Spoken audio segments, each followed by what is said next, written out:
Lo dijo en la primera hora.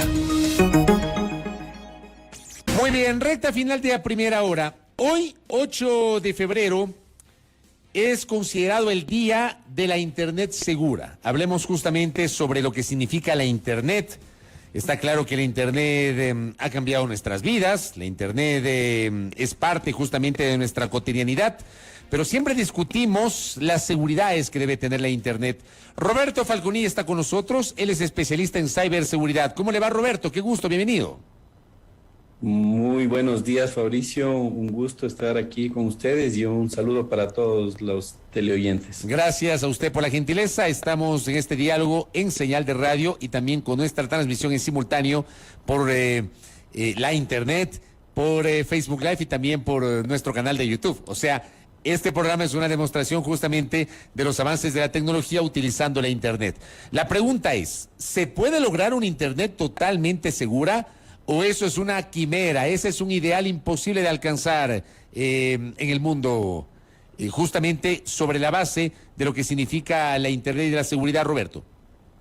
Muy amable, Fabricio. Bueno, en efecto, el llegar a tener un Internet totalmente seguro no es factible, es una utopía, ¿no? Porque siempre va a haber riesgo de seguridad, siempre va a haber nuevos ataques que se generen, siempre hay personas que están atrás buscando estas vulnerabilidades que existen en los sistemas operativos, que existe desde el usuario mismo, ¿no? O sea, me llega un correo electrónico malicioso, no me doy cuenta del mismo, lo tomo que es como un correo real, lo abro y me inyectan un código malicioso en mi computadora por medio del correo. Normalmente cojo y copio un archivo que estoy en un pendrive, comparto un archivo con un compañero, con un amigo, y posiblemente dejo abierto un hueco de seguridad si es que ese otro dispositivo tiene un virus malicioso que esté encapsulado, que esté encriptado. Entonces yo puedo coger y habilitar que este software malicioso explote y obviamente llegue a generar el efecto que es lo que estaban buscando los ciberatacantes. Lo que sí existe obviamente son muchísimas medidas que lo que hacen es minimizar el riesgo de los ataques, lo que hacen también es minimizar la posibilidad de que yo sea vulnerado, de que las compañías sean vulneradas, de que el Internet llegue a ser inseguro. Entonces, lo que sí es, podemos minimizar los riesgos, sin embargo, sostengo que no es posible eliminarlos al 100%. Correcto, y me parece interesante, no es posible eliminarlo al 100%, pero ¿cómo minimizamos esos riesgos en el camino de encontrar una Internet segura, Roberto? Sí, excelente pregunta, porque nosotros lo que podemos hacer es primero concientizar, ¿no es cierto?, que el eslabón más débil de la cadena de la ciberseguridad es el usuario final. Al final del día, el usuario es el que abre los correos, el que permite el ingreso o no de este tipo de virus, de ataques, de software maliciosos, cuando no tengo las precauciones debidas. Escuchamos todos los días ataques de phishing, escuchamos todos los días que por redes sociales llegaron a infectar máquinas, llegaron a hacer algún tipo de ataque que generó esta vulnerabilidad. Entonces, primero es la ingeniería social, trabajar directamente con los colaboradores dentro del hogar, evitar que existan este tipo de malas prácticas. Segundo, obviamente, tener software y tener hardware que vaya a minimizar el riesgo de la ciberseguridad, ¿no es cierto?, en mi empresa. Entonces yo tengo que tener barreras de protección como son los firewalls, tengo que tener herramientas que hagan monitoreo permanente de la ciberseguridad, herramientas que hagan correlación de eventos y que digan posiblemente por aquí hay un ataque malicioso, posiblemente por aquí se ve que existe una vulnerabilidad o existe algún tráfico anómalo a la red que puede estar generando este acceso. Entonces, existen herramientas tanto de software como de hardware y adicionalmente, insisto que la ingeniería social es el punto clave en el control de la ciberseguridad. Ahora bien, uno de los temas que nos genera mucha preocupación en el contexto de la ciberseguridad tiene que ver, por ejemplo, con las transacciones bancarias. Hay un segmento de la ciudadanía que justamente por el temor a eventuales estafas tecnológicas o qué sé yo, elude utilizar los medios virtuales para poder hacer sus transacciones y prefieren hacer la cola en el banco. ¿Cómo ha avanzado, por ejemplo, en el caso del Ecuador, cómo ha avanzado la ciberseguridad sobre el manejo de las cuentas bancarias, en la información que uno tiene en las instituciones financieras, Roberto? Sí, bueno, al igual que en la mayoría de segmentos de negocio, el segmento financiero ha crecido muchísimo en el tema de ciberseguridad. Ahora todos contamos con un doble factor de autenticación, que lo que hace es, aparte de que yo ingreso mi nombre de usuario y contraseña, luego de eso me llega un código o me llega un mensaje de activación para que yo acepte o no. Claro, ahí existe la posibilidad y el riesgo de que si yo no activo este doble factor de autenticación, porque no conozco, no tengo los medios, no sé cómo manejarlo, también existe el riesgo de que yo deje abierta esa vulnerabilidad. ¿Qué es lo que pasa normalmente en las máquinas, en las computadoras en donde uno trabaja? Uno por facilidad siempre activa la opción de que guardar esta contraseña en la carpeta supuestamente segura, ¿no es cierto?, de contraseñas. Y cuando yo la abro ya ni siquiera me pregunta el nombre de usuario y contraseña porque ya asume que es un acceso seguro. Normalmente cuando un atacante logra vulnerar los accesos de la máquina, lo que hace es apoderarse de ese archivo de códigos o de claves encriptadas que se tiene ahí y con eso explota esa vulnerabilidad. Entonces, una de las formas más eficientes es el tener el doble factor de autenticación, el manejar sistemas de clave digital como lo están haciendo la mayoría de instituciones financieras y no todas.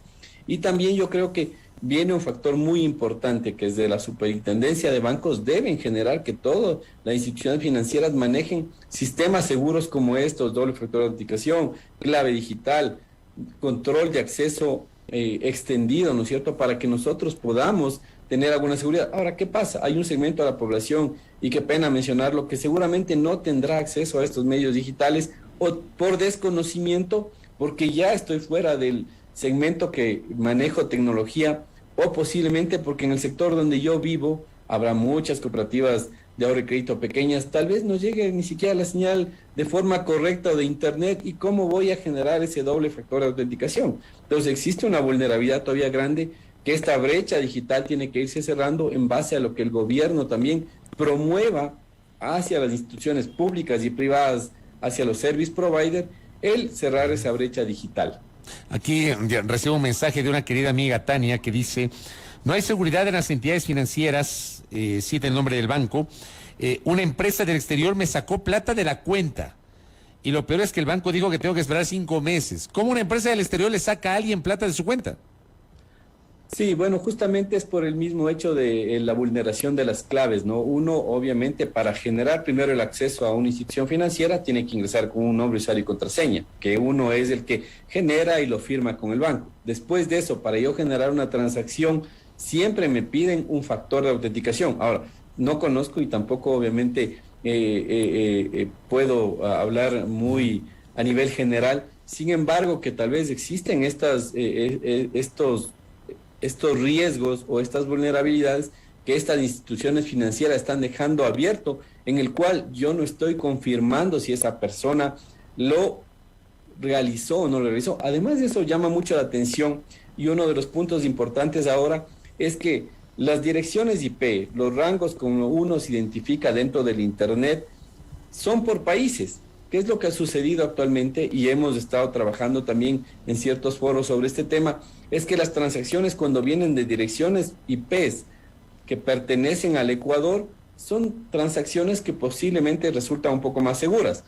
Muchas veces las instituciones financieras lo que hacen es, están continuamente actualizando esa información, y si ven que es una dirección IP que pertenece a un país externo, tal vez bloquean la transacción. Yo creo que ese es uno de las formas más importantes, o piden una doble autenticación al usuario, es decir, está ingresando desde una máquina, desde una dirección IP que no ha sido anteriormente utilizada, esta transacción la acepta o no la acepta, pero posiblemente a un dispositivo como un teléfono celular en el que tiene el código del país, el número telefónico del país, y el usuario tiene la confianza de que puede o no puede aceptar esa transacción. Acá también nos escriben y preguntan, ¿qué tanto ayuda el uso de un VPN en redes abiertas? Primero explíquenos qué es un VPN y qué tanto ayuda, como pregunta el oyente. Perfecto, es una excelente pregunta, porque una red privada virtual, por sus siglas en inglés, lo que hace es generar un canal seguro de conexión. Normalmente, y por el tema de pandemia, las empresas tuvimos que generar un acceso seguro a los colaboradores. ¿Qué es lo que pasa? Yo en mi oficina tengo los controles, tengo el firewall, permito que solo direcciones IP dentro de la misma red, máquinas que estén conectadas al dominio de la red son las que pueden ingresar. ¿Qué pasó cuando los colaboradores del día viernes a lunes tuvimos que ir a nuestro hogar y no salir de ahí por confinamiento? ¿Cómo trabajábamos? ¿Cómo generábamos el teletrabajo? ¿Cómo las empresas estaban seguras de que su información no podía ser vulnerada?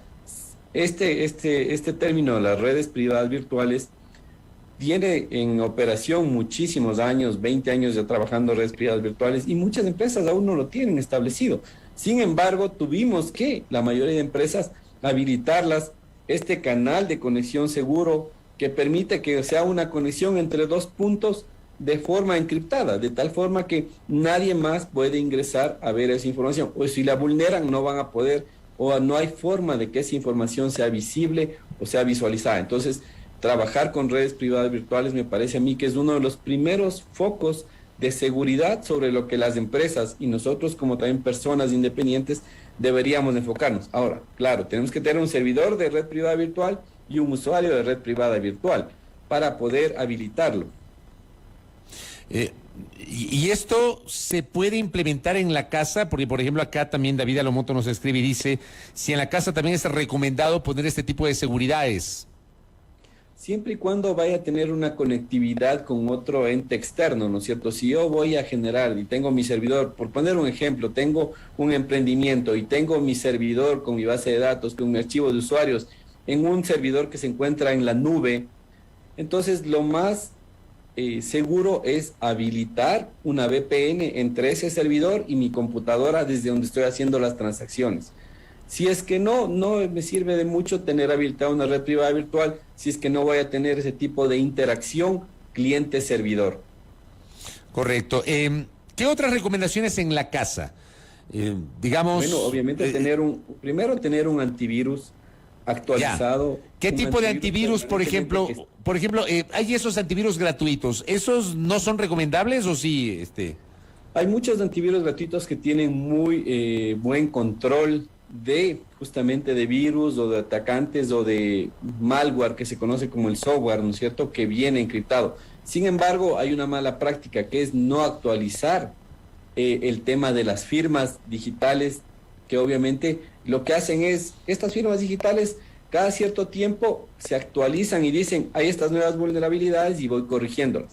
Normalmente, como estos antivirus que son libres, que no tienen costo, no tienen tampoco un ingreso para los mismos, entonces no hay una actualización permanente de firmas. Es en donde viene una diferencia muy importante con los antivirus que uno paga, porque la actualización de firmas es permanente. Ellos están continuamente trabajando sobre lo que hablamos hace un momento, que es los correlacionadores de eventos, en donde determinan que existe una vulnerabilidad o posiblemente un ataque malicioso, o posiblemente puede haber tráfico anómalo. Entonces comienzan a trabajar sus departamentos de control y desarrollo para sacar un parche o cerrar esa vulnerabilidad. Entonces nos llega y nosotros permanentemente actualizamos el antivirus. Eso sería como uno de los principales.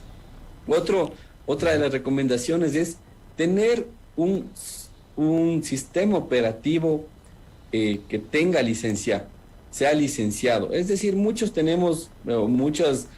de las personas normalmente cogen y bajan un sistema operativo hackeado o craqueado, que también se conoce. Entonces, ¿qué es lo que yo hago? Normalmente me bajo por ahorrar, obviamente, dinero para no pagar esa licencia, pero muchos de los antivirus no corren sobre sistemas operativos que sean craqueados o no permiten las actualizaciones. Luego, cierto tiempo se bloquea el antivirus y no permite esas actualizaciones. Entonces, también doy paso a que exista esa otra vulnerabilidad. ¿Qué es lo que pasa en los sistemas operativos que no son tampoco licenciados? No puedo hacer las actualizaciones que permanentemente también los sistemas operativos van haciendo, porque los ciberatacantes lo que hacen es buscar esas vulnerabilidades del sistema operativo para por ahí buscar ingresar. Un tercer punto es, dentro del antivirus, tener también una solución dentro del correo que sea anti-phishing, para evitar caer justamente en estas páginas maliciosas en las cuales yo ingreso datos, pero esa página no es real. Y un tema creo que también muy importante es el saber que no ser tan optimistas, ¿no? Si me llega un correo que me gané un auto, que me gané una tarjeta de ahorro de una tarjeta de crédito, que me abrieron una cuenta de ahorro y crédito por $500,000 y no conozco ni siquiera el nombre de esa entidad, entonces no voy a abrir y dar mis datos y poner mi información en ese formulario que me llenan, porque con eso estoy abriendo la puerta para que ingresen a mi información.